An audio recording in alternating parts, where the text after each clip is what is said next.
Ok, bueno, buenas tardes, mis hermanos. Eh, Hoy nos corresponde un nuevo capítulo de el libro de mayordomía, de consejos sobre mayordomía cristiana, que habla en el capítulo 2 sobre nuestro generoso benefactor. Vamos a iniciar con el Salmo 103:13. Dice, como el Padre se compadece de los hijos, así se compadece Jehová de los que le temen. Este tema, o sea, en temas pasados nosotros hemos hablado y siempre recordamos el gran amor que siente el Padre por todos sus hijos. Y conociendo Él nuestra condición, se compadece de nosotros, por lo que es generoso, es bondadoso y amoroso para con aquellos que le temen. Tan bien ya hemos conversado de que temer a Jehová no refiere a tenerle miedo, sino por el contrario, refiere a tenerle confianza, sentir amor hacia Él. Y es que quien te ama, quien te tiene confianza, actúa completamente de forma distendida, relajada, porque se siente seguro. Es así como el Señor espera que sea nuestro comportamiento. Cuando estábamos chicos, y cuando me refiero a chicos, me refiero a cuando teníamos entre 1 y 7 años, éramos niños felices, tranquilos, relajados, solo jugábamos. Vivíamos nuestras vidas con alegría, con sueños, con esperanzas. Y no es algo que planeábamos hacer, simplemente esos sueños estaban ahí, en nuestros corazones. Y es porque Dios, a esa corta edad de nuestras vidas, estaba plenamente presente. Y es por eso que el Señor nos dice en su palabra que el reino de los cielos le pertenece a los niños y que dejen que ellos se acerquen a Él y que no podremos entrar en su reino si no volvemos a ser como niños. Obviamente no vamos a regresar ni retroceder en nuestra edad o estamos ya perdidos porque dejamos de ser niños y crecimos. Se refiere a nuestro carácter, a nuestra condición interna.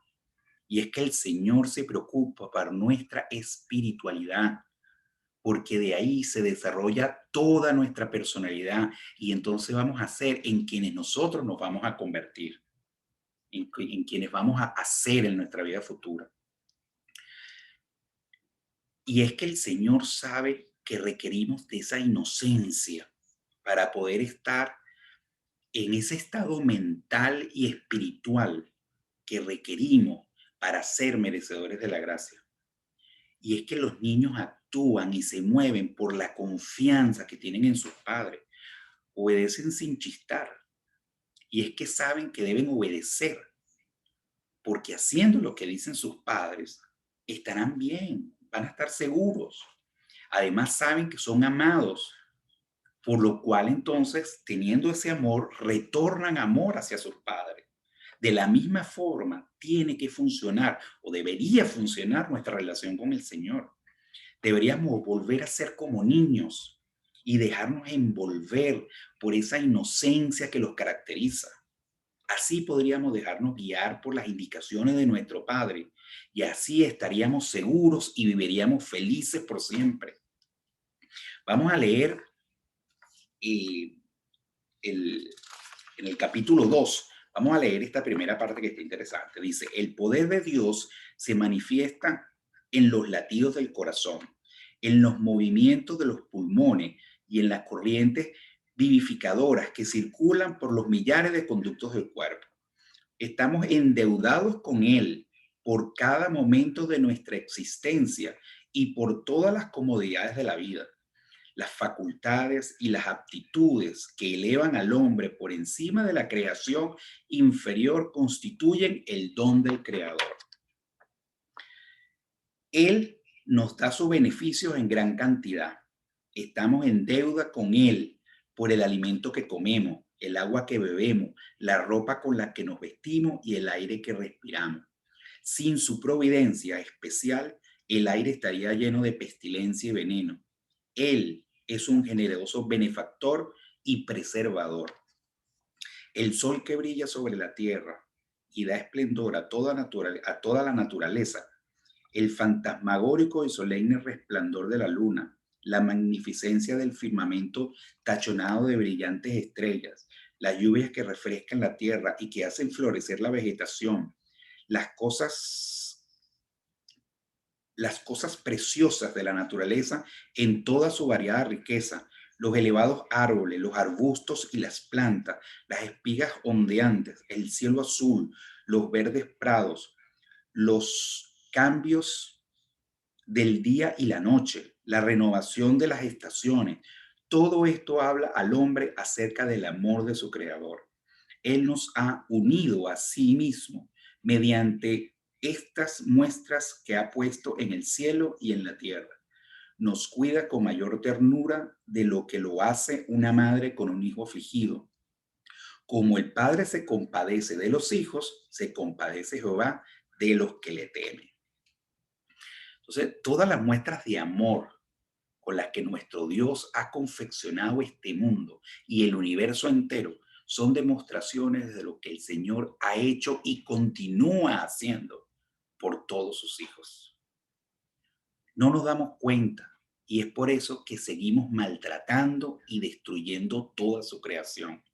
Incluso maltratamos a nuestra propia especie porque hemos adquirido un instinto destructivo de defensa malsano que solo puede provenir del enemigo, de ese que se quiere permanecer oculto y nos hace creer que somos nosotros quienes nos hacemos daño y por eso nos atacamos con ferocidad para defendernos, cuando en realidad lo que hacemos es autodestruirnos.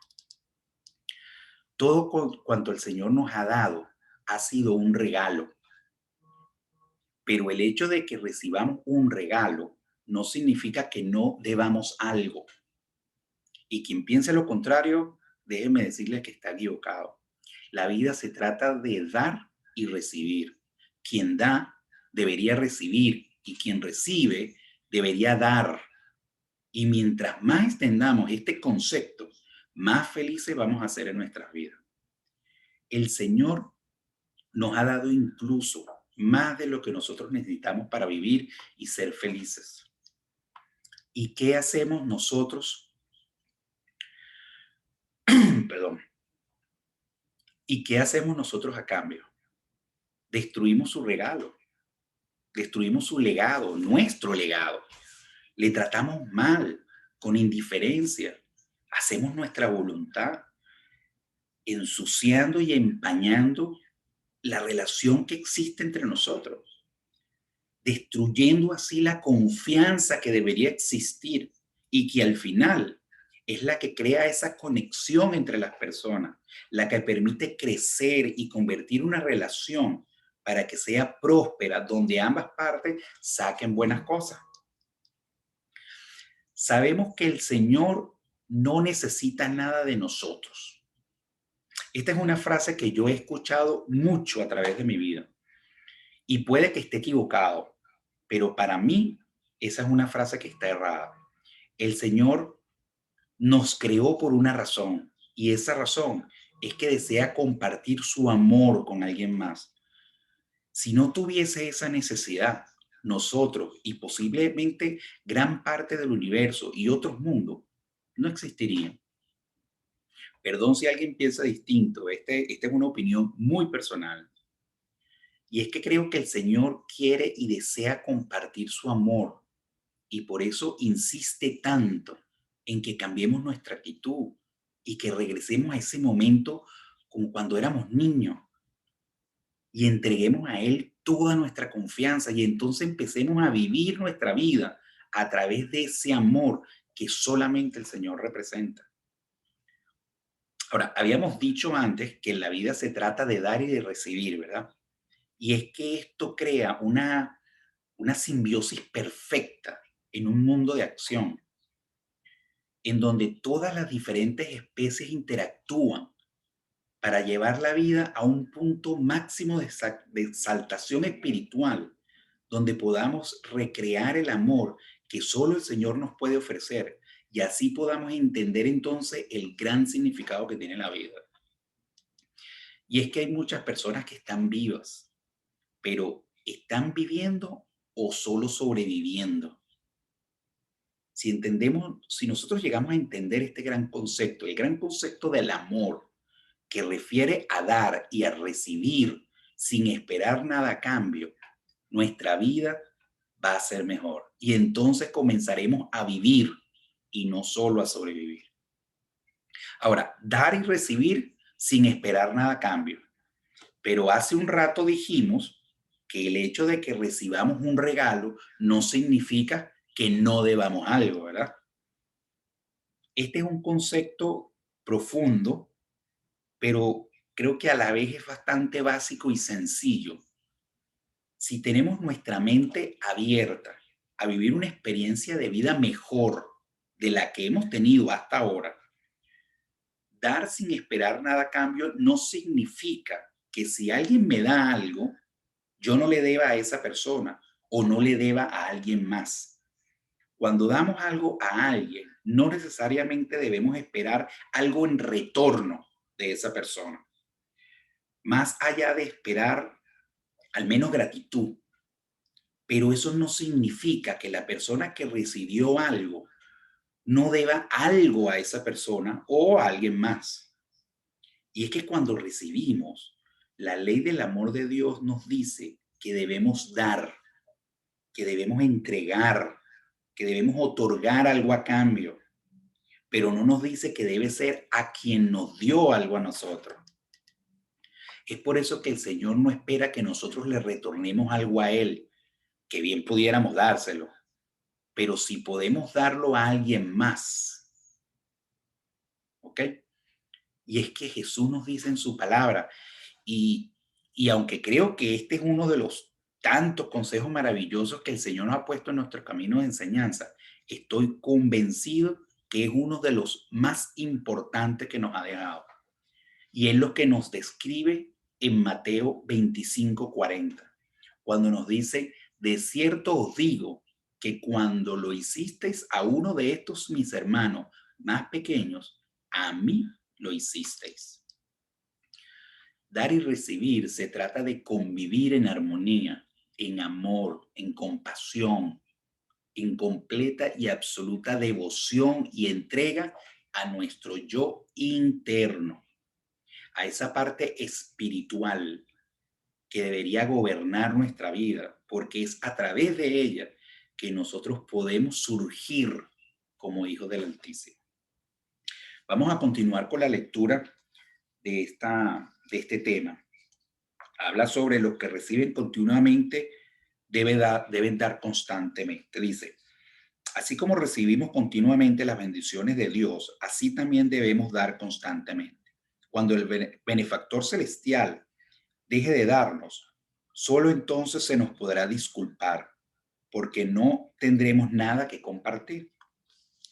Dios nunca nos ha dejado sin darnos evidencia de su amor, porque siempre nos ha rodeado de beneficios. A cada instante somos sostenidos por el cuidado de Dios y por su poder. Él pone alimento en nuestras mesas, nos proporciona un sueño pacífico y reparador. Cada semana nos da el día sábado para que reposemos de nuestras labores temporales y lo adoremos en su propia casa. Nos ha dado su palabra para que ésta sea como una lámpara para nuestros pies y una lumbrera en nuestro camino. En sus páginas sagradas encontramos sabios consejos y tantas veces como elevamos nuestros corazones hacia Él en penitencia y con fe, Él nos concede las bendiciones de su gracia. Pero por encima de todo, se destaca el don infinito que Dios hizo al dar a su Hijo amado, por medio de quien fluye todas las demás bendiciones para esta vida y para la vida venidera. Ciertamente la bondad y la misericordia nos asisten a cada paso. Solamente cuando deseamos que el Padre Infinito cese de proporcionarnos sus dones, podremos exclamar con impaciencia, ¿tendremos que dar siempre? No solo deberíamos devolver siempre nuestros diezmos a Dios, que Él reclama como suyos, sino además llevar un tributo a su tesorería como una ofrenda de gratitud. Llevemos a nuestro Creador rebosantes de gozo, las primicias de su munificencia, nuestras posesiones más escogidas y nuestro servicio mejor y más piadoso. En este texto, nosotros hemos tocado el diezmo. Sé que muchos entendemos la importancia del diezmo, otros no lo han entendido a plenitud y otros tantos más no, o no lo conocen o no les interesa. Y es que quienes quieren quedarse, o sea, yo pregunto, ¿quién quiere quedarse sin dinero o entregarlo a alguien más para que otros disfruten de nuestro esfuerzo y nuestros logros? Que coman y vivan gratuitamente sin tener que esforzarse, incluso enriquecerse a costilla de los demás. Lamentablemente hay muchos que piensan de esa forma y es que no han logrado entender la palabra del Señor y la importancia que tiene el diezmo para la vida misma.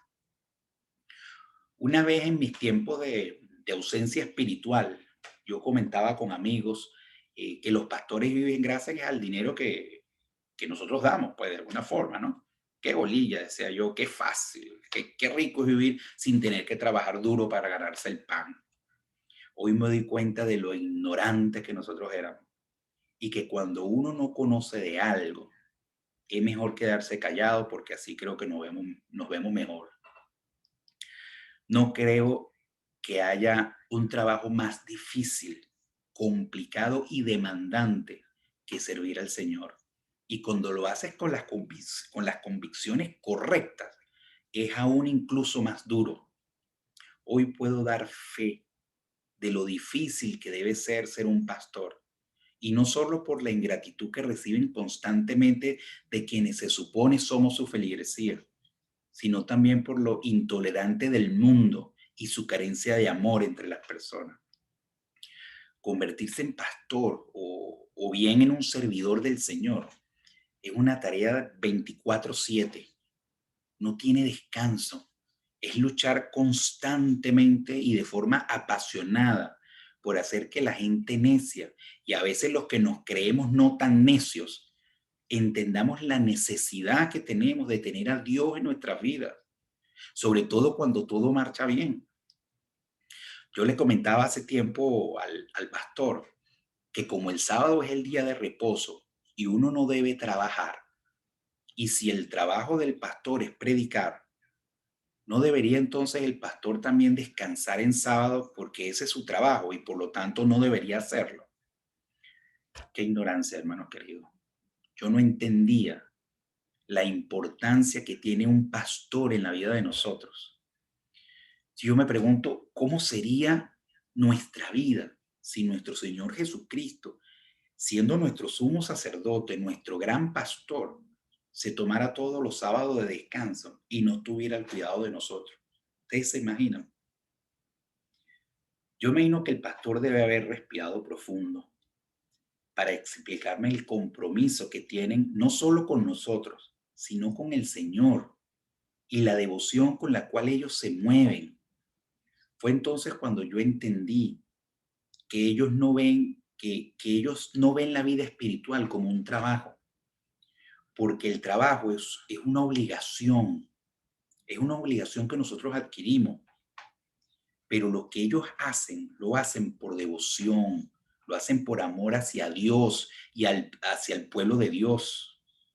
Por tanto, lo que hacen en sábado no es trabajo para ellos, es un agradecimiento que retornan hacia los hijos de Dios por todo cuanto ellos han recibido.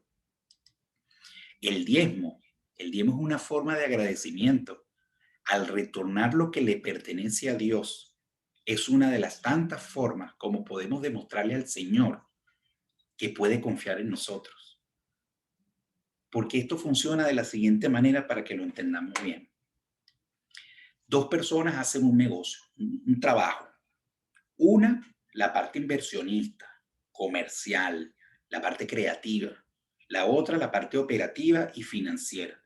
Ambos son socios, por lo tanto, tanto los gastos como los ingresos van en conjunto. Así que cuando logran hacer una venta y realizan un trabajo, entonces reciben un pago por ello, ¿verdad? Lo único es que nosotros que nos encargamos de la finanza, debemos primeramente retornar la inversión y con lo que nos queda, entonces distribuirlo entre los demás.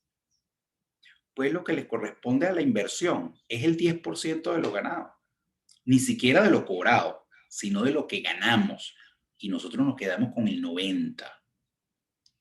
Cuando nosotros retornamos el 10%, ese 10% que le corresponde a ese inversionista, nosotros honramos nuestro pacto y generamos confianza, por lo que este inversionista se va a sentir confiado y seguro en invertir cada vez más con nosotros.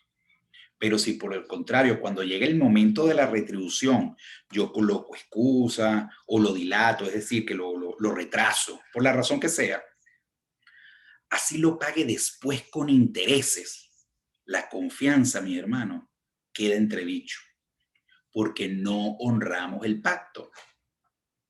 Yo les enseño a mis hijas que si piden prestado o tienen algún compromiso y se comprometen a pagarlo en una fecha determinada, es en esa fecha o antes que deben pagarla.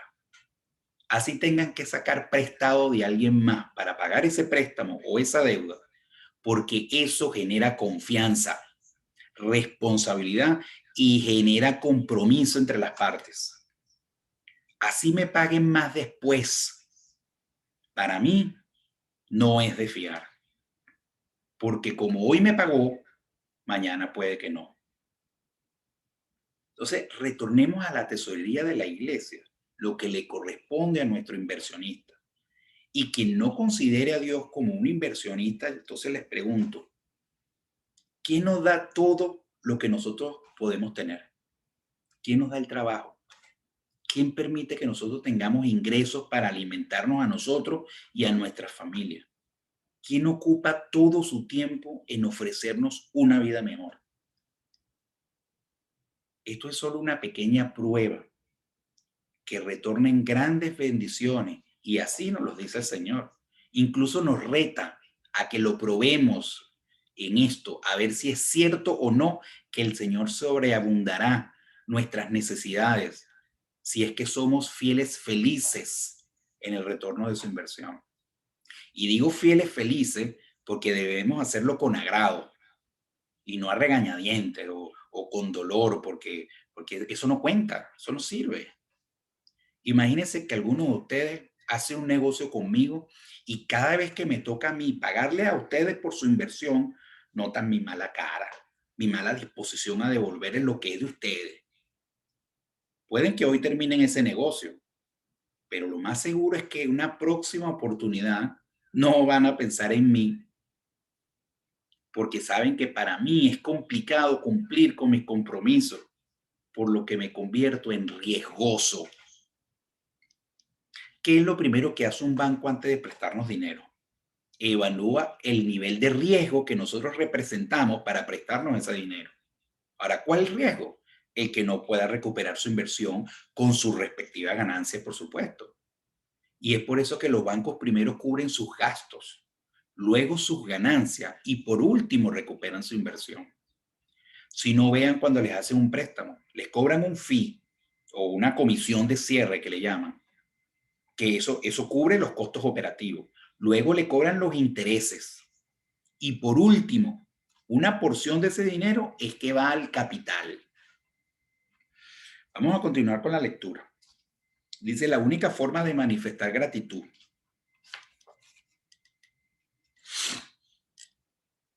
Dice, el Señor no necesita nuestras ofrendas. No podemos enriquecerlo con nuestros donativos. El salmista dice, todo es tuyo y de lo que recibo de tu mano te damos. Primera de Crónicas 29:14. Dios nos permite manifestar nuestro aprecio de sus mercedes por medio de esfuerzos abnegados realizados para cumplir las mismas con otras personas. Esta es la única manera posible como podemos manifestar nuestra gratitud y nuestro amor a Dios, porque Él nos ha provisto, Él no ha provisto ninguna otra. Ahora, aquí en este texto decía que el Señor no necesita A ver cómo que dice. Dice, el Señor no necesita de nuestras ofrendas. Eso es lo que dice la lectura.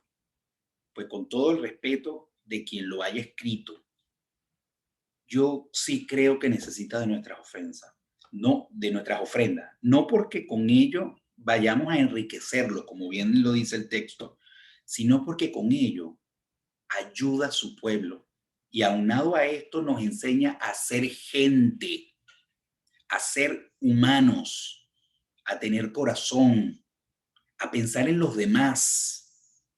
Y como bien concluye, no solo con dinero podemos demostrar nuestro amor, porque nuestro retorno, nuestro agradecimiento debe ser de muchas formas distintas o puede ser de muchas formas distintas, con un abrazo, con una palabra de aliento, con compartir una lectura bíblica, no sé, con una muestra, con esta simple compañía en un momento difícil. Démosle a los demás todo aquello cuanto nosotros deseemos recibir. Vamos a finalizar con la lectura, dice el argumento de Pablo contra el egoísmo.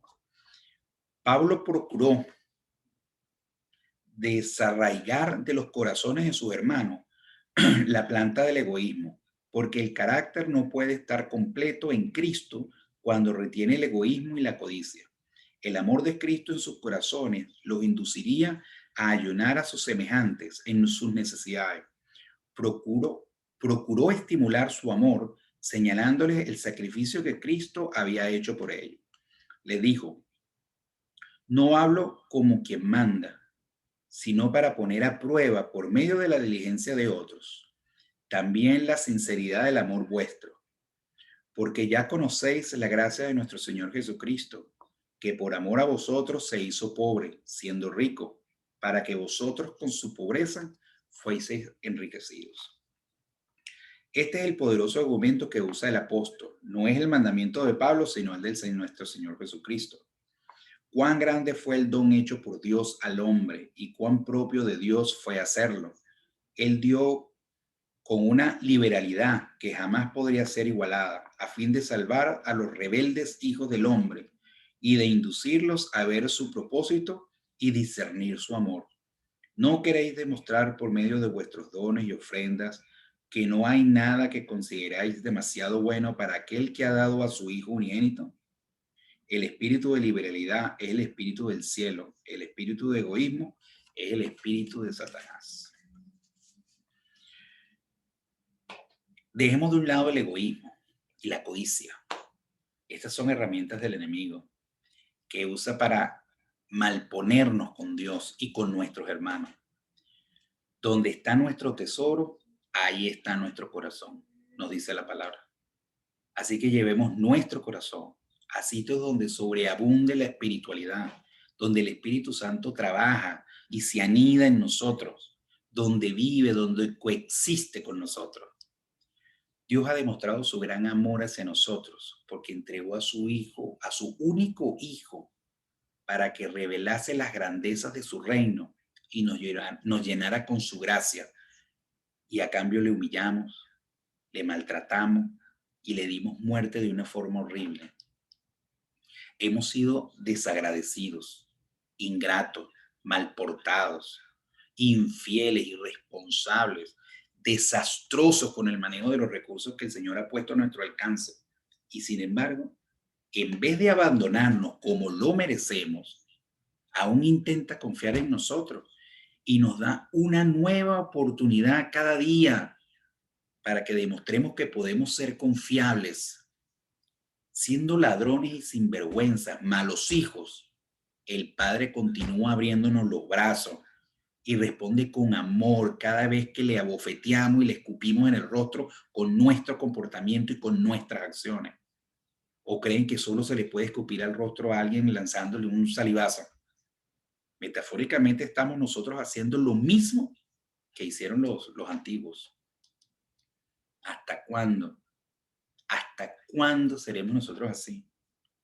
Sigamos con nuestra vida de esta manera, que de todas formas Dios va a continuar con la suya. La diferencia La diferencia está en que la nuestra eventualmente va a terminar. En cambio, la de Dios va a continuar y va a continuar junto con aquellos hijos que hayan decidido amarlo y va a continuar en ese nuevo mundo donde ya no va a haber ningún tipo de problema ni sufrimientos. Es nuestra decisión, libre albedrío. Seamos generosos y entreguemos a Dios con alegría lo que le corresponde y probémoslo, como nos dice la palabra, a ver si es cierto o no lo que nos promete. Confirmemos si Dios nos bendice con más de lo que necesitamos. Eso sí, recuerden que Dios conoce nuestro corazón y quiere que seamos salvos.